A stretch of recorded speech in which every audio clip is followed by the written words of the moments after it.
topic we are going to discuss about speciation. In last lecture we have discussed isolation.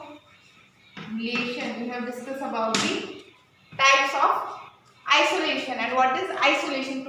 Today we are going to discuss about speciation. Now from the name only you can say that speciation is the formation of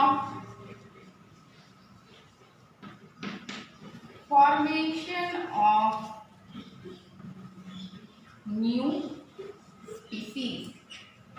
Formation of new species. Last lecture માં આપણે study કર્યું તો isolation. આ lecture માં આપણે જોશું સ્પેસિએશન. સ્પેસિએશન એટલે કે જ્યારે કોઈ બી નવી સ્પીસીઝ ફોર્મ થાય, કોઈ બી નવી સ્પીસીઝ આવે તો આપણે એને શું કહીએ? That is સ્પેસિએશન. સ્પેસિએશન એટલે કે formation of new species. New species નું ફોર્મેશન થાય એને આપણે શું કહીએ? સ્પેસિએશન. હવે એના આવી જાય તમારે બે type, that is phyletic and true. હવે ફાઇલેટિક એટલે શું હોય? કે ફાઇલેટિક એટલે કે જ્યારે ફાઇલેટિક મીન્સ જ્યારે જે સ્પીસીઝ છે એ બીજી સ્પીસીઝ માંથી ઇવોલ્વ થતા, કે species evolve from another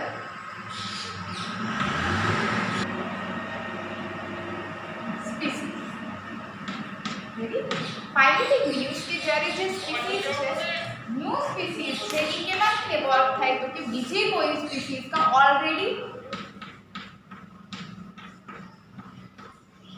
existing species માંથી ઇવોલ્વ થાય તો આપણે એને શું કહીએ? ફાઇલેટિક સ્પેસિએશન.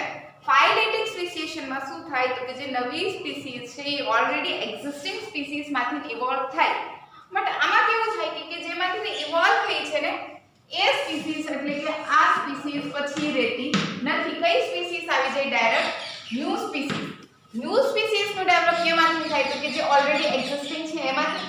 બટ એકવાર જ્યારે ન્યુ સ્પીસીઝ ફોર્મ થઈ ગઈ તો જે ઓલરેડી એક્ઝિસ્ટિંગ સ્પીસીઝ હતી ને એ આખી ડિક્લાઇન થઈ જાય છે. એ સ્પીસીઝ ફર્ધર ઓન રહેતી નથી. બટ ટ્રુ સ્પીસીઝ માં કેવું થાય કે new species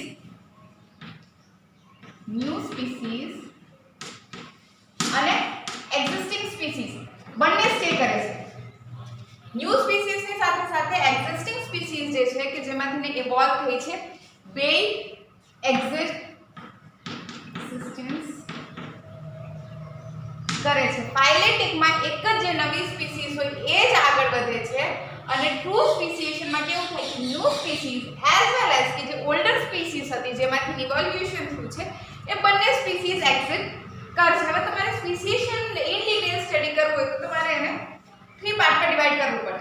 first one is allopatric, second is sympatric and third is પેરાપેટ્રિક.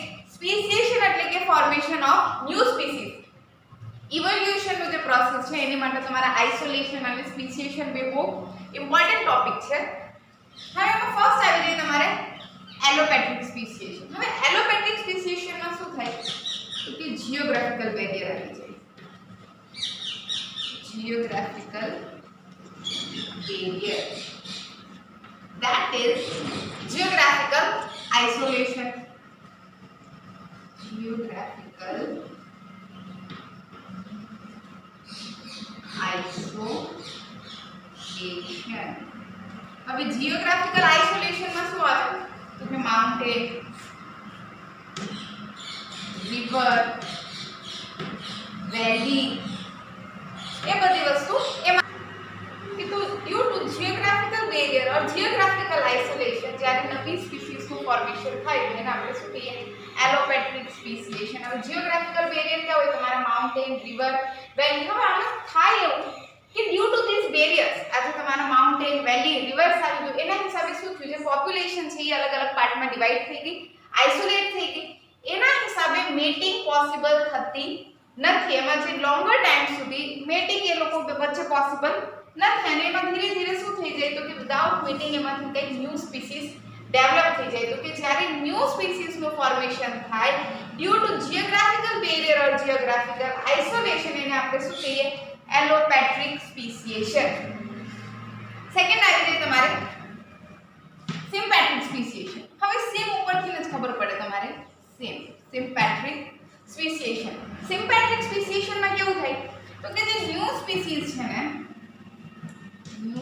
Species અને જે ઓલરેડી હતી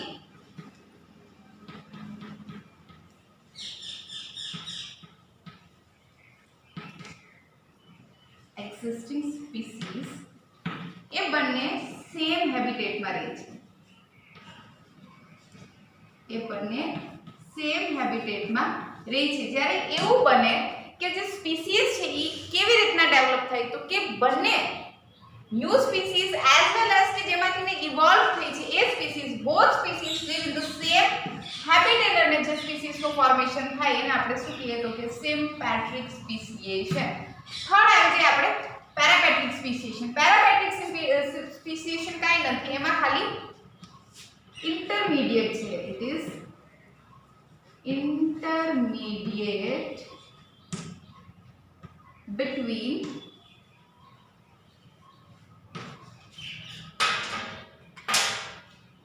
allopatric and sympatric.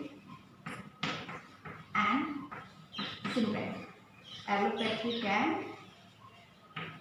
sympatric speciation. Parapatric કાંઈ નથી, ખાલી એક વચનો પાથવે છે. કેની વચ્ચેનો તો કે એલોપેટ્રિક અને સિમ્પેટ્રિક વચ્ચેનો.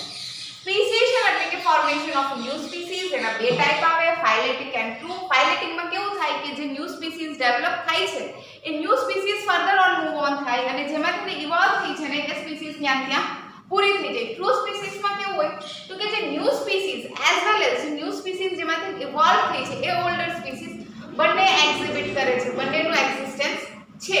હવે તમારે ડિટેલમાં જવું હોય તો એના 3 ટાઈપ છે: એલોપેટ્રિક, સિમ્પેટ્રિક એન્ડ પેરાપેટ્રિક. એલોપેટ્રિકમાં કેવું થાય કે જે ન્યૂ સ્પીસીઝનું ફોર્મેશન છે એ કેના હિસાબે થાય છે તો કે જીઓગ્રાફિકલ બેરિયરના હિસાબે.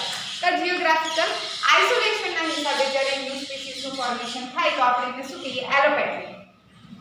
New species as well as already existing species, જે બંને સ્પીસીઝ જો સેમ હેબિટેટમાં રહેતી હોય તો આપણે એને શું કહીએ? સિમ્પેટ્રિક સ્પીસિએશન. અને પેરાપેટ્રિક એટલે કે that is the intermediate path between the allopatric and sympatric. હવે થોડાક ફેક્ટર્સ આવે જેનાથી તમારું સ્પીસિએશન ઇફેક્ટ થાય છે. That is mutation, isolation, hybridisation, natural selection and etcetera. Mutation એટલે કે જે સડન ચેન્જના હિસાબે કાંઈ વસ્તુ થાય છે.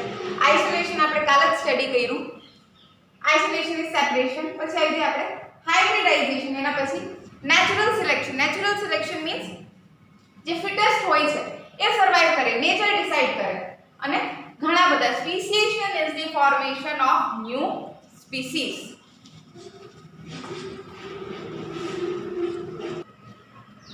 After speciation we are going to discuss about evolution. Evolution ને ગુજરાતીમાં તમે લોકો શું કહો છો કે ઉત્ક્રાંતિ. હવે કેનું evolution આપણે જોવાનું છે કે અર્થનું. How the earth is originated and evolved. તો કે જે evolution છે ને પહેલા તો એ કેવું છે? કન્ટિન્યુ થાય છે, કોમ્પ્લેક્સ અને સ્લો પ્રોસેસ છે. Continuous, complex and slow process. બીજો પોઈન્ટ કેવો આવે કે આ જે વર્ડ છે evolution એ કોને આપ્યું તો કે એક્સપેન્સર ના રીડિંગ કરતી અગર તેને તમને વર્ડ આપ્યો evolution. એના પછી શું કીધું એ લોકોએ કે જે અર્થનું ઓરિજિન છે ને, ઓરિજિન ઓફ અર્થ ક્યારે થયું તો કે 5 to 6 બિલિયન યર્સ અગો. 5 થી 6 બિલિયન યર્સ પહેલા અર્થનું ઓરિજિન થયું. તો કે 5 to 6 બિલિયન યર્સ અગો અર્થ કેવું હતું તો કે સ્પિનિંગ બોલ of hot gases, vapours and elements. એટલે કે કેવું હતું તો કે હોટ ગેસિયસ મટીરિયલ. જે અર્થ હતો એ કેવો હતો તો કે બહુ હોટ હતો, બહુ વોર્મ હતો, એની અંદર ઘણી બધી વેપર્સ હતી અને એલિમેન્ટ હતા. હવે ધીરે ધીરે શું થયું તો કે જે અર્થ છે ને આપણું એ સનથી દૂર થવા માંડ્યું. ગ્રેજ્યુઅલી મૂવિંગ ફ્રોમ સનની આજુબાજુથી કેવું થતું ગયું? થોડો દૂર થતું ગયું. ત્યારે અર્થનું ટેમ્પરેચર કેટલું હતું તો કે 5000 to 6000 ડિગ્રી સેલ્સિયસ. બટ નાઉઅડેઝ જે લોકો રિસર્ચ કરે છે એ લોકો એવું કીધું કે એનું ટેમ્પરેચર ક્યારેય 900 ડિગ્રી સેલ્સિયસ કરતાં વધ્યું નથી. બટ એવું બી કહેવામાં આવે છે કે જ્યારે આ પ્રોસેસ ચાલુ હતી ત્યારે અર્થનું ટેમ્પરેચર કેવું હતું તો કે 5000 to 6000 ડિગ્રી સેલ્સિયસ. હવે આટલું ટેમ્પરેચર હતું એના હિસાબે શું થયું કે ધીરે ધીરે સનથી અર્થ થવા માંડ્યું દૂર. એટલે કે જે અર્થ છે એ કેવો થવા માંડ્યો? ઠંડો થવા માંડ્યો. અર્થ સ્ટાર્ટ્સ ટુ કુલ ધીરે ધીરે ઠંડો થવા માંડ્યો તો એના હિસાબે શું થયું કે જે અર્થની અંદર આપણે એલિમેન્ટ જોયા હતા કે એલિમેન્ટ બે હતા, હેવી મેટલ અને લાઇટ મેટલ. જે હેવી મેટલ હતા ને જેમ કે આયરન, નિકલ, એ બધા ક્યાં આવી ગયા તો કે અર્થના કોરમાં, અર્થની અંદર નીચે બેઝ પ્રિપેર કર્યો. કે જે લાઇટ મેટલ હતા જેમ કે hydrogen, helium, oxygen, nitrogen, carbon, એ બધા ક્યાં આવી ગયા તો કે ઉપર એટમોસ્ફિયરમાં આવી ગયા. હવે આ જે બધા છે આપણી પાસે hydrogen, helium, oxygen, nitrogen, carbon, આ ફ્રી સ્ટેટમાં એક્ઝિસ્ટ કરતા નથી. એટલે આ લોકોએ શું ફોર્મ કર્યું તો કે ઓક્સિજન એ ઓક્સાઇડ, નાઇટ્રોજન એ નાઇટ્રાઇટ્સ, કાર્બાઇડ્સ, કાર્બન એ શું ફોર્મ કર્યું કાર્બાઇડ્સ. હવે આવા બધા સ્ટેટમાં પછી આપણને જોવા મળી ગયું જેમ કે oxygen O2, nitrogen, carbon dioxide. હવે પછી શું થયું તો કે 3 billion years ago, 5 to 6 billion years ago પહેલા આપણે જોયું, પછી 3 બિલિયન યર અગો શું થઈ ગયું તો કે જે અર્થ છે ને એ શું થઈ ગયું તો કે સોલિડ ક્રસ્ટ, સોલિડ માસમાં આપણને જોવા મળ્યું. હવે સોલિડ ક્રસ્ટ તો થઈ ગયું તો એના હિસાબે શું થયું કે વોલ્કેનિક એક્ટિવિટીઝ થઈ ધીરે ધીરે. અર્થ જ્યાં તો એ સનથી દૂર થવા માંડ્યો, ઠંડો પડવા માંડ્યો, એટલે કે શું થયું વોલ્કેનિક એક્ટિવિટીઝ થઈ.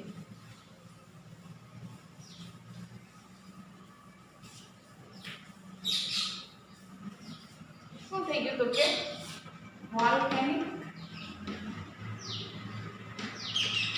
એક્ટિવિટીઝ.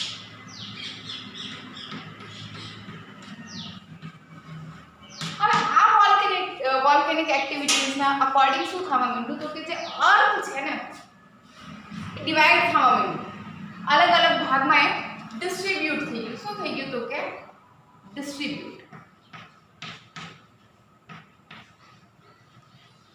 જે એક આખો રાઉન્ડ સ્ટ્રક્ચર હતો, આખું જે લેન્ડનું પાર્ટ હતું એ શું થઈ ગયું તો કે અલગ અલગ પાર્ટમાં ડિવાઇડ થઈ ગયું. હવે અલગ અલગ પાર્ટમાં ડિવાઇડ થઈ ગયું. સનથી દૂર જવાના કારણે અર્થનું ટેમ્પરેચર કેવું થઈ ગયું, અર્થ ટેમ્પરેચર ડિક્રીઝ થવા માંડ્યું. અર્થનું ટેમ્પરેચર એટલે કે કઈ પ્રોસેસ આવી તો કે ધીરે ધીરે કન્ડેન્સેશનની પ્રોસેસ થઈ. કન્ડેન્સેશનમાં શું થયું તો કે જે વોટર હતું વોટર ફીલિંગ શું થવા માંડ્યું, કૂલ ડાઉન થવા માંડ્યું. ટેમ્પરેચર કૂલ ડાઉન થવા માંડ્યું એટલે કે જે વેપર હતી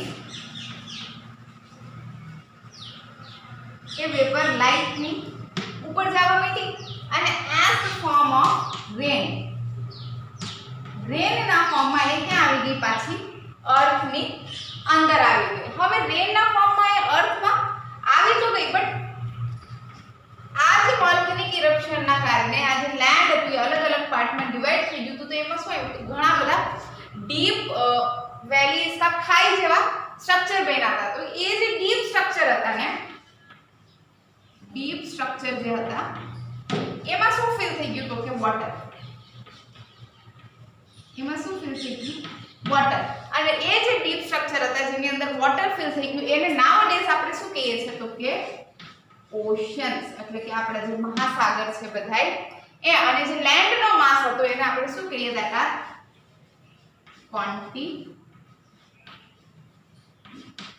કોન્ટિનેન્ટ્સ, મહાદ્વીપ અને મહાસાગર. તો એવી રીતના આપણા અર્થનું ઓરિજિન અને ઇવોલ્યુશન થયું.